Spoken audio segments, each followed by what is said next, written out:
Hi guys, welcome to I dream. నేను మీ చాణక్య. మనం present ఇప్పుడున్న జనరేషన్లో పిల్లలు కానీ పెద్దలు కానీ ఎవరైనా కానీ రిటైర్మెంట్ 60 ఇయర్స్ తర్వాత రిటైర్ అవుతుంటారు పెద్దవాళ్ళు. ఆ రిటైర్ అయిన పెద్దవాళ్ళు ఉన్న పిల్లల మీద ఆధారపడుతూ ఉంటారు. అలా ఆధారపడుకోకుండా ముందు నుంచే ఫైనాన్షియల్గా వాళ్ళంటూ కొంచెం సేవింగ్స్ అనేది కూడా రిటైర్మెంట్ ప్లాన్ కోసం చేసుకుంటే ఆ 60 ఇయర్స్ తర్వాత కూడా పిల్లల మీద ఆధారపడకుండా ఉండడానికి చాలా హ్యాపీగా లైఫ్ని లీడ్ చేయొచ్చు అని చెప్పేసి ఇక్కడ మనతో పాటు ఉన్న ఫైనాన్షియల్ ప్లానర్ సుభాష్ బాబు గారు అంటున్నారు. అసలు ఎలాంటి ప్లాన్స్ అది కూడా రిటైర్మెంట్ కోసం చేసుకుంటే మంచిదా అనేది అడిగి తెలుసుకున్నాం. Hi sir. హాయ్ అండి. Welcome to I dream sir. Thank you sir. నేను ఇప్పుడే చెప్పాను కదా, ఏంటంటే మన ఇండియన్ స్టాటిస్టిక్స్ ప్రకారం అయితే 60 to 70% వాళ్ళు ఎవరైతే రిటైర్మెంట్ తర్వాత పిల్లల మీదే ఆధారపడుతుంటారు. ఏదైనా కావాలనుకున్నా కానీ డబ్బుకి కానీ పిల్లల దగ్గర నుంచి అడగడం ఎట్లా ఉంటుంది. కానీ కొంతమంది అడుగుతుంటారు, కొంతమంది మొహమాట పడుతూ ఎందుకులే అని చెప్పేసి వాళ్ళ అవసరాలని కూడా అడగకుండా ఆపేసుకుంటుంటారు. ఇలాంటి అంటే అవ్వకుండా జాగ్రత్తలు తీసుకోవాలంటే ముందు నుంచి ఏం చేయాలి?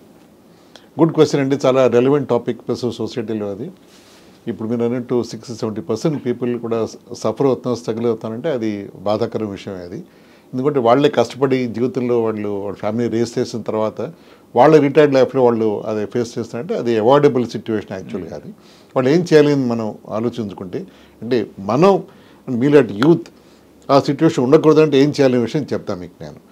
అంటే ideal way is to save in good growing investments in your working time.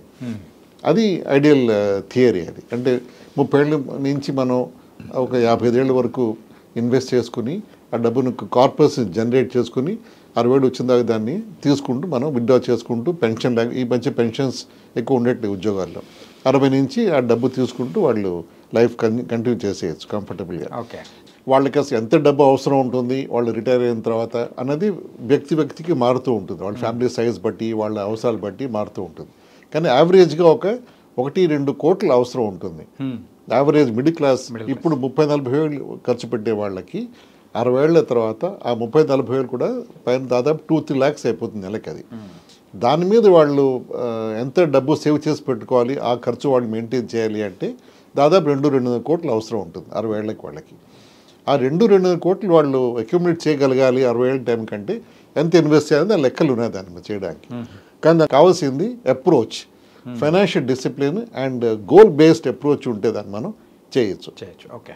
దీంట్లో ఒక చిన్న పాయింట్ ఏమిటంటే ఈ అన్ని రిటైర్మెంట్ కాన్సెప్ట్స్ మీద మీరు ఇన్వెస్ట్ చేసి వెళ్ళండి, 60 ఏళ్ళకి సేవ్ చేయండి, అప్పుడు మీరు ఖర్చు పెట్టుకోవచ్చు అని చెప్తూ జరుగుతూ ఉంటుంది. కానీ నార్మల్గా అందరికీ అనిపించేది ఏమిటంటే ఇప్పుడు నేను డబ్బు సంపాదిస్తాను, ఖర్చు పెట్టుకోలేకుండా నేను ఈ ఇన్వెస్ట్మెంట్ చేయాలి అంటే నాకు డబ్బు తక్కువైపోతుంది, నేను నా నార్మల్ లైఫ్ లీడ్ చేయలేకపోతాను, ఏదో ఫన్ పిక్నిక్ వెళ్ళాలి, ట్రావెల్కి వెళ్ళాలి, వెకేషన్ వెళ్ళాలి అంటే వెళ్ళలేకపోతున్నారని వాళ్ళు కొంచెం పోస్ట్పోన్ చేయడం జరుగుతూ ఉంటుంది. నెక్స్ట్ స్టార్ట్ చేద్దాం, ఆ నెక్స్ట్ స్టార్ట్ చేద్దాం అని ఫీలింగ్ ఉంటూ ఉంటుంది చాలామందికి. ఇది కొంచెం ప్రాబ్లమాటిక్ సినారియో. అంటే వాళ్ళ వైపు కరెక్టే, అది ప్రైమ్ టైం డబ్బు సంపాదించే ఏజ్లో వాళ్ళు ఎంజాయ్ చేయలేకపోతే then what is the fun in life అని వాళ్ళు అనుకోవచ్చు. అది రైట్ రాంగ్ అనే విషయం పక్కన పెడితే, అది చిన్న ఎగ్జాంపుల్ చెప్తాను.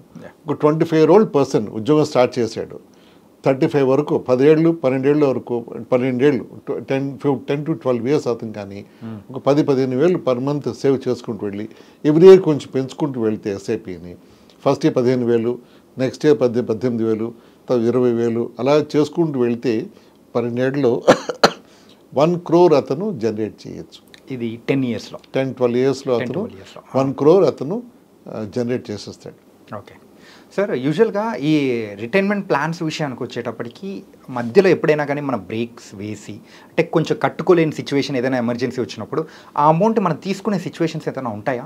ఉంటాయి. రిటైర్మెంట్ అనేది ఊకే అప్రోచ్ మాత్రమే. అది ఇది all come under mutual fund approach, investment approach. ఎస్ఐపీలు అవ్వచ్చు, ఏదైనా అవ్వచ్చు, ఆ డబ్బు మీదే, మీరు ఎప్పుడైనా తీసుకోవచ్చు దాంట్లోంచి. మేము ఎవరికి క్వశ్చన్ చేయరు. ఆ డబ్బు మీదే. ఒక ఎస్ఐపి స్కిప్ అయినా మీకు ఫోన్ కాల్స్ వచ్చి ఏమేలాగా ఫోన్ కాల్స్ రావు మీకు. అది మీ డబ్బే, మీ ఇన్వెస్ట్మెంటే. మీరు ఇన్వెస్ట్ అయిపోతే నష్టం ఇన్వెస్టర్కే, అంటే వెల్త్ క్రియేట్ అవ్వదు, కానీ దాంతో ఎవరు మీకు ఇబ్బంది పెట్టరు మీ గోల్ మిస్ అయిపోతుంది అని. సో ఇందాక చెప్పినట్టు 25 ఏళ్ల వ్యక్తి కానీ ఇన్వెస్ట్మెంట్ స్టార్ట్ చేస్తే 10-12 ఏళ్ళు చేస్తే 1 crore అతను జనరేట్ చేయగలిగితే 35 ఏళ్ళకి 37 ఏళ్ళకి అతను దాని నుంచి అతను నెలకి 56,000 తీయచ్చు ఆ డబ్బుల నుంచి. ఓకే. ఒక సిస్టమేటిక్ విత్డ్రాల్ ప్లాన్ కాన్సెప్ట్ అని ఉంటుంది, SWP అంటాం దాన్ని మనం. దాంట్లో పెట్టి అతను 50,000 40,000 తీయచ్చు దాంట్లో నుంచి ఎవ్రీ మంత్ అతను. అంటే అది 35 ఏళ్ళ నుంచి అతని ఫ్యామిలీకి 40,000 అడిషనల్గా అతను దీని నుంచి అతను తీసుకుంటూ ఉండొచ్చు. అతని జీతం దాని విషయం పక్కన పెడితే ఈ ఫండ్ నుంచి అతను 40,000 తీయచ్చు ఎవ్రీ మంత్. ఓకే. తీసుకుంటూ ఇంకా దాంట్లో మళ్ళీ ఫ్రెష్ ఇన్వెస్ట్మెంట్ చేయక్కర్లేదు. దీంట్లో ఆ 1 crore పెట్టాము, దాంట్లో తీస్తుంటాడు అతను. 60 ఏళ్ళ వరకు ఇదే సినారీ కంటిన్యూ అయితే ఈ 40,000 తీసుకుంటూ వెళ్తే అతను 60 ఏళ్ళకి ఈ 1 crore కాస్త 3 కోట్లు 4 కోట్లు అవుతున్నారు. ఓకే. సో ఆ 3-4 కోట్లు can act as is retirement corpus when ఈ టర్న్ 60. అంటే అతను చేసినంత ఏమిటి 25 నుంచి 35 ఏళ్ళ వరకు అతను దాదాపు నెలకి 15,000 20,000 25,000 30,000 అలా ఇన్వెస్ట్ చేసుకుంటూ వెళ్ళాడు అతను. ఈ 15 ఏళ్ళు 12 ఏళ్ళు అతను చేసుకుని అతను ప్రైమ్ టైం అప్పుడు అతను సింగిల్గా ఉంటాడు, కొంచెం ఖర్చు కూడా తక్కువ ఉంటాయని ఎక్స్పెక్ట్ చేయొచ్చు.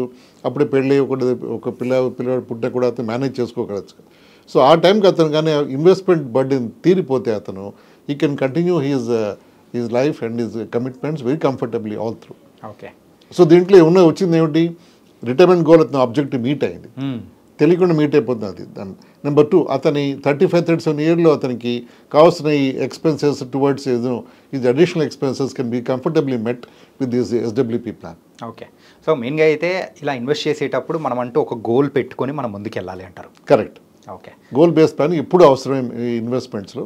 ఇన్ఫాక్ట్ ఇందాక నేను చెప్పిన కాన్సెప్ట్ని always call it investment with fun for youth అంటారు దాన్ని. ఇప్పుడు యూత్కి ఎప్పుడు ఈ ఇన్వెస్ట్మెంట్ జ్ఞాన్ కొంచెం బోరింగ్గానే కనిపిస్తుంది.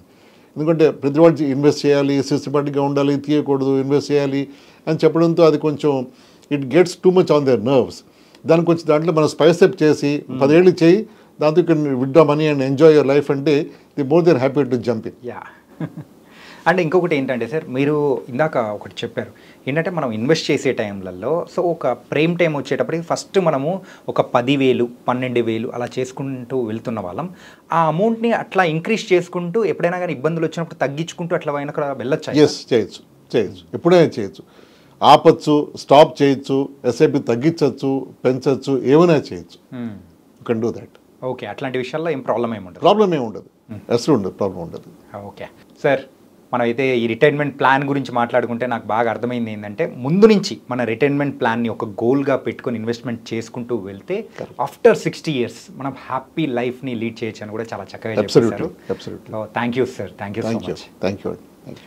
సో గైస్, అది ఇవాల్టి టాపిక్. మరో టాపిక్తో మళ్ళీ కలుద్దాం. అంతవరకు take care. This is your Chanakya. See you.